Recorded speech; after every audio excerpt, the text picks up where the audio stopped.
After winter, spring has sprung, and then we wait for camp to come. But COVID took it away. Even though we are 6 feet apart, just keep those warm fuzzies in your heart and make the most of every day. We got crafts and skits and secrets too.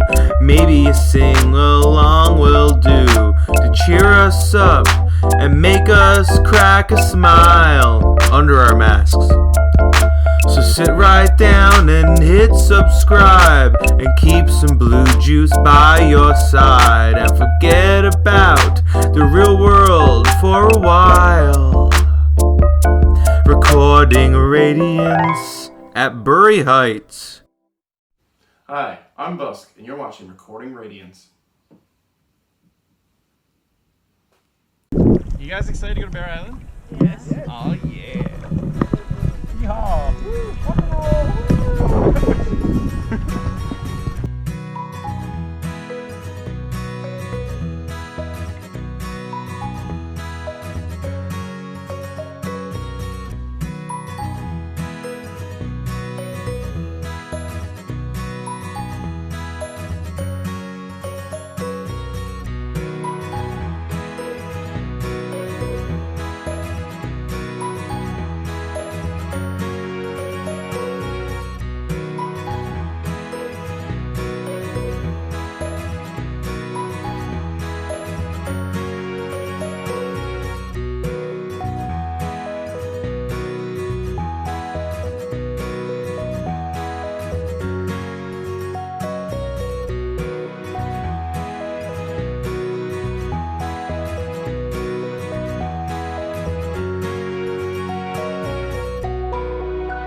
Oh, way! It's Bear Island!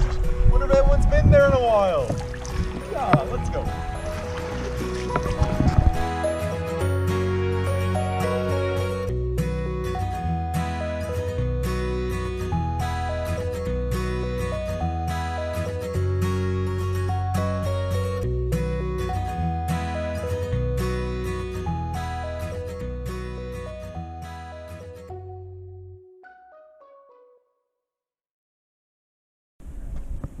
Race to Bear Island! Wait up, no! We don't know what's there!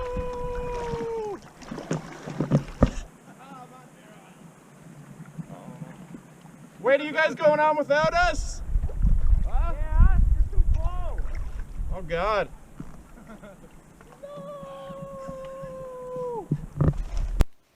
Man, how am I supposed to be missing? Like, they were really far ahead of us.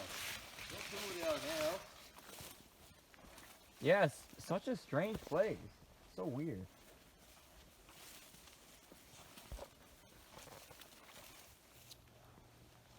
Man, it almost seems like there's a path here. I wonder if anyone's taking it. That's weird.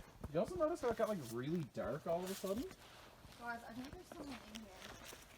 Really? Oh my god, there's stuff down here. Oh my god. Why are there benches? Yeah, these aren't just like fallen trees. What's this about? This is weird. What's that on a tree? Whoa. Whoa. Man, where's Mitchell and Zach? I haven't seen them in a while. I have no idea where they could be. Like, these woods are crazy. Or even two. What's with those gnomes, man? Someone's got to be here, right? Like Who would put there. gnomes there? Where's Snoopy? Where'd Snoopy go? Where's Snoopy gone? Where's he gone to? Where's he gone to? I don't understand. What was that? phone. Where's the Wait. guys? Wait, where are they? It's just us. What? Wait, seriously, where are they? Bosk? Bosk? Where's everyone? Hey, what's that over there?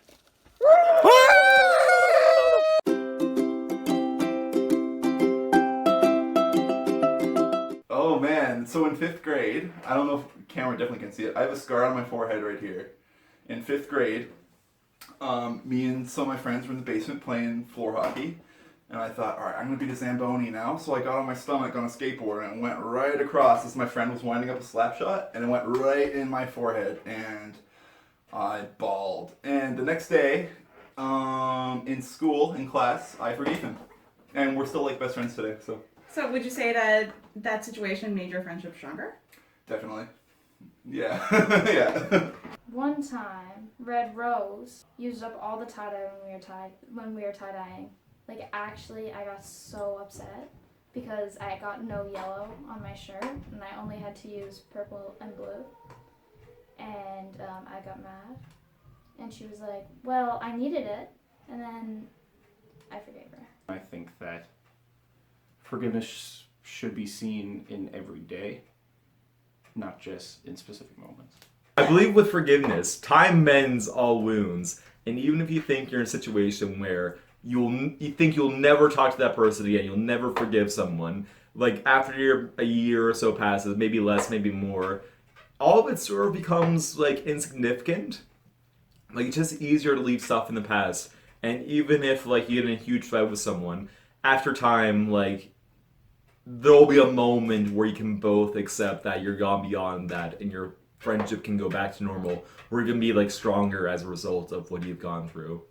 The one person that it's sometimes hard to forgive is yourself for doing a lot of things. You know, when you forgive yourself, that's a good way to learn and like move on. Forgiveness is super important, and it's super easy to like forget that in like the heat of a moment when like you feel like someone like super wronged you. But like in the past, like I know like I've had situations where like I felt like I kind of like gave up on somebody because of something that happened between us, and then like, you know, and like kind of like in the future when I realized it was important, I like forgave them, and then I was like, you know, I realized how important it was then, and I was like, God, I really should have forgave him like at the time, as much as like I really didn't want to. You know? I've forgiven lots of people through the help of loving kindness and just accepting that I have to move on from things. So not really a forgive and forget, but a forgive and realize that they're probably a different person than they were like 10 years ago, like 8 years ago. So through just moving on and growing up. I promise it's easier to forgive somebody than to hold a grudge. And more often than not, in my experience, if it's a 9 or less out of 10 on the someone did you dirty scale, you eventually do forgive. Time heals you. You realize that there was perhaps a mistake made by somebody. And that doesn't necessarily mean you have to forget, but I think forgiving is easier on you than letting someone live inside your head rent free.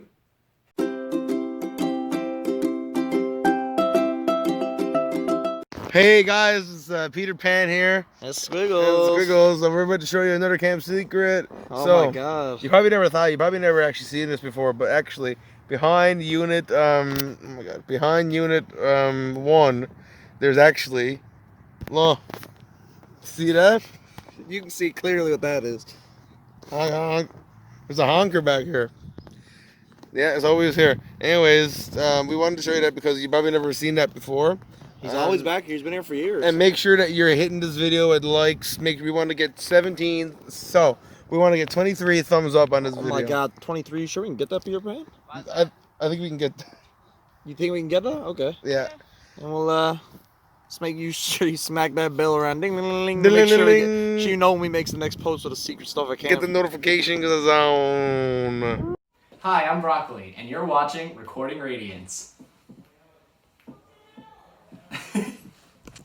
Hi everyone, this is Sarah Todd and welcome to my self-love club. So today we're going to talk about self-love and how important it is With self-love, we can recognize our strengths in ourselves and then see other people's strengths not as competition, but as something that can empower your strengths and empower your life. So when I practice self-love, I like to use the loving kindness method. And if you've never heard of it, I'm going to explain it to you. But it's basically finding all the love that you have and directing it towards yourself and then directing it towards the world. So to practice loving kindness, you get really comfortable. You sit down, you take a deep breath, and you close your eyes. And you got to picture everyone that you love and that loves you. So this could be your friends, this could be your family, this could be counselors at Burry Heights, these could be your camp friends. And you picture them standing all around you. So right now I'm picturing all my family that loves me and all my friends that love me. And then when you see this, you recognize that you're surrounded by all the love that you could ever need. So you have to see what they love in you. So I know that my mom loves my sense of humor. My friends love how passionate I am about camp. And I take these strengths and I look at them in myself. So now I'm seeing all my strengths. I'm seeing all the things that people admire about me. And when you see these, it's hard not to love them about yourself. So then you're taking all this love and you're directing it towards yourself. So when you're surrounded by all this love, you see that you're worthy of this love and that you deserve it. And you have to know that you deserve all the love and kindness in the world. And you have to reflect it upon yourself in order to love anyone else. So I'm basking in all this love. I'm reminding myself that I'm important, that I am loved. And by doing this, you're practicing loving kindness.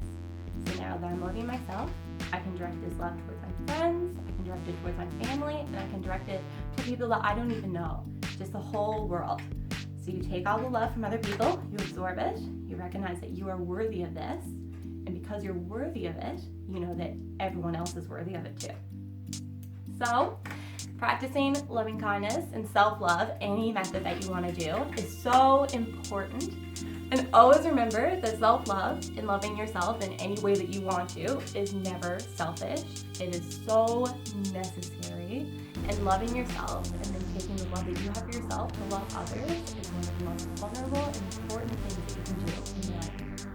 So now that you know how to do loving kindness, it is very cool that it can work with people that you love and people that you like, and then it can work with people that you're friends with, people you don't really know that well, and it can even work with people that you're holding a grudge against. So if you are holding on to hate from something that happened years ago, months ago, weeks ago, and it's something that is not helping your life, it's making you miserable, and you're thinking about it all the time, you can't be around this person, it may be a good idea to practice loving kindness towards them. So while you're meditating, and once you've already thought about all the people that you love and thought about your strengths, you could say, and that person that bullied me in elementary school, I understand that what they did was wrong, but I am moving past it and moving on with my life, and holding on to this hate is not helping me, it's not helping my friendships, and it's not improving my life in any way. So sometimes it is important to set your boundaries against this person, but you can set your boundaries with them and understand that you can practice loving kindness towards them and that they do deserve love. So I hope that you guys really enjoyed this video. My name is Tater Tot. This was my self-love club. I practiced it 365 days of the year, and now that you know it, you can do it too. See you guys. See you next year. What's up, guys? It's Pac And Mac. and who's ready to go canoeing? Okay, so the first thing we need to do before we go canoeing, what do you think that is? I think we need one of these. One of these? Yeah. What are one of these called? Stick. Stick? I mean, it's made of wood, so Yeah. close. Okay. So this is our canoeing stick. Okay. It's our paddles, okay, everybody? So, Pac-Man, can you tell me the parts of the paddle? Yep. Yeah. Okay, we have the top. The top? Yep. We have the shaft. The shaft, yeah. I don't remember what this last part's called. Okay, so we have the head, the shaft, and the blade. Ah. Yes. I yes. see. And so what do I do with this? Do I just like bash it off the ground, or do I fling it We around? do not bash it off the ground. In fact, when we're standing up, you always lay your paddle on your toes so it doesn't get beat up. And when you are in the water, you hold it, you hold the top of the head. Yep. And you hold the shaft. And this is how you canoe. Just like this. Nice. All right. Now, one other thing. When you're changing, from side, you're not going to do this. You might hit macaroni in the face. I do not want to be hit in the face. So, when you change from side to side, you do this, or you do this. All right. Woohoo. That's how you paddle. All right, so me and Macaroni are both lifeguards, so we're gonna show you how a life jacket should fit. So first off, we have Macaroni over here, and her life jacket is way too big. Just look. She can swim in it. You don't want to swim in a life jacket. No. So, when you're wearing a life jacket, you should pull up on the straps like this, and they shouldn't go up past your ears. It should be nice and snug, but it shouldn't really be hard to breathe. So, this fits, that doesn't. Have you guys ever wondered what are in these big like orange tubs at camp? Well, I'm gonna show you. So these are like boat safety kits. So every single canoe should have one, or any single boat. It's actually required by the law, by Transportation Canada, to have one. So, you take off the top, and the first thing you see is this. There's a mirror. You can say hi, Oasis, and Macaroni's over there. So this is used to signal. Say it's a really sunny day, and you got lost in the middle of the pond. You can actually signal with this. The next thing you always have to have is some sort of flashlight. This is actually a waterproof flashlight that if it like goes underwater, it'll be fine. So you can actually use this to shine on your mirror as a way of signaling. The next thing you need to have, whoop, it's not that, it's a buoyancy rope. So this rope actually floats. Can't really see it. But this is in case your canoe gets stuck or somewhere, or someone's having a lot of trouble canoeing. You need something that you can pull another boat with. And the last thing you need is some sort of like audible signaling device. So here we have a whistle. So whenever you need to whistle, make sure you don't give it a weak blast like this, but a nice strong blast like this. And if you're in an emergency, make sure you blast it 3 times in a row like this. Okay, cool. So guys, so when you go canoeing, we have to make sure that Hello, my friends. So I'm going to be telling you all the different safety procedures and stuff for canoeing. So pretty much just a safety plan. When you go canoeing, you want to make sure you go with someone. Never go canoeing by yourself, okay? Hopefully go with a trusted adult, preferably if they can swim, that'd be amazing. And then you're going to go, make sure you don't go on a poor day. Like you want to go on a nice Newfoundland day. Doesn't have to be sunny, but as long as it's not windy and the water's nice and calm like today, okay? And so that's, oh, you want to tell someone where you're going. You go with someone, you tell them where you're going and what time.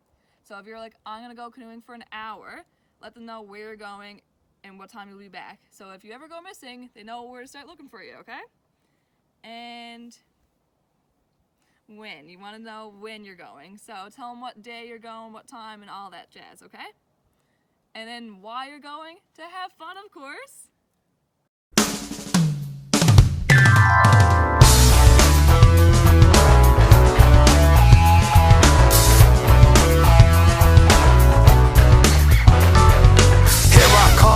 Rougher than the rest of them, the best of them, tougher than leather. You can call me Knuckles. Unlike Sonic, I don't chuckle.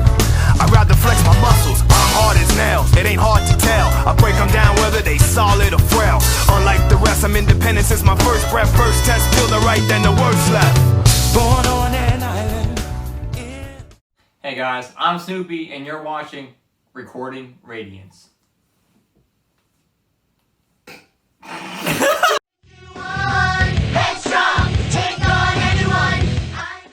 How do you feel right now, knowing that you've been consuming glue?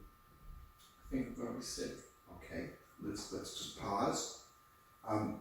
Your turn, the chef. If you had one major issue that you wanted to bring up, that you really needed to get off your chest now, this is a safe zone. It may unfortunately be a little bit of arguing. However, we'll I believe we're getting somewhere, and just trust me. So if you have an issue that you want to bring to the forefront now's your time to do so. So, like, both the guys knew me pretty well when we all decided to live together. So I think they, it was reasonable for them to know certain things about me. I think something that a lot of people know about me is that I don't like bacon. And I really, it's not just, a little bit. It's like I really dislike bacon. I cannot stand bacon on food. I cannot stand the smell of it. I can't stand the sight of it. I really dislike bacon. So, and for the most part, I think the guys have been respectful of that. Like whenever we get pizza or something like that, I think there's always been, you know, some sort of compromise. Sacrifice so much bacon on pizza. Most times they're very respectful. But I don't think it's reasonable for Spencer to store 200 pounds of bacon in the mini fridge in his room. Because I can smell that in my room. Fair. And even if I don't have to eat it, I live and breathe and sleep, and every day I'm in the stench of 200 pounds of frozen bacon. I agree. And there is that's not normal. No. There's actually, I guess it's kind of a good thing that you brought it up, but there's actually something that Spencer needs to tell you about. He wasn't being completely honest with you about why he was breeding the gerbils, and there's a little bit of a connection there between the gerbils and the excessive bacon. Boss, would you like to explain that situation? First off, is it true that you have this much bacon, even though you know that the chef doesn't like it? It is true. It is true. I can feel my arms call. I can just walking past the room. I can reach. So you have a lot of ranch and a lot of bacon. His diet is entirely fried bacon and ranch dressing. Well, glue these days. Sorry. And bacon is normally like ham. You could have turkey bacon and stuff, but I think you have something that it's difficult. Again, you're going to put yourself out there, and you should be commended for your bravery. Yeah, you know, you usually bacon's ham, or like you can get turkey bacon. Have you heard of ham stirred bacon? You're not joking me. I thought. All these breakfasts I cook for you guys, all these hamsters I saved their lives. Did I eat stinky? Yes. I'm so glad I don't eat bacon. I wanted to get into an untapped market. I thought. You've been watching so much Dragon's Den. No one's gonna eat hamster bacon, man. Well, I guess technically, you guys. Oh my God. So you're gonna get mad at me for turning your ranch into glue and ashes, yet you're gonna feed me literal hamsters. I had to make sure that people wouldn't notice the difference. And I thought I was a bad guy. If Lily wants to buy I'll do this for now, okay?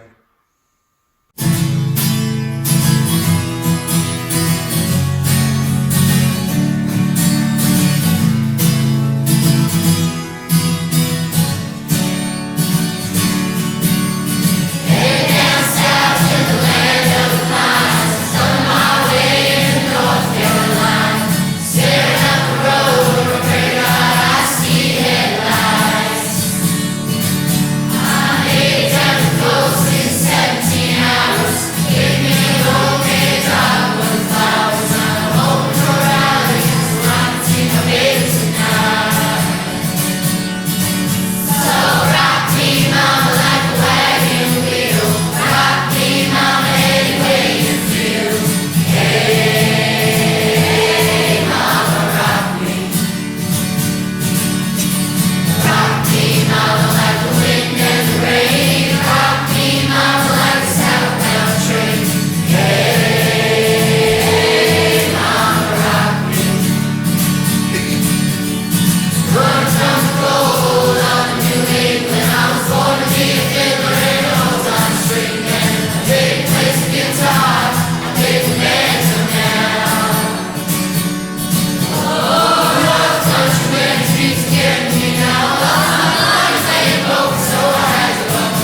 Hey guys, so I'm sitting down editing this as we speak, and as I went to edit, I realized we had no craft videos for this week. So I figured I was going to do something, you know, a little bit out of my comfort zone and show you guys off my Costco coupon here. So as you can see, I got a free Kirkland Signature Tex-Mex cheese shred. That's 2 625 gram bags. I got a free que pasa tortilla chips bag for next time I go to Costco. It's pretty exciting for me, guys. Make sure you smash that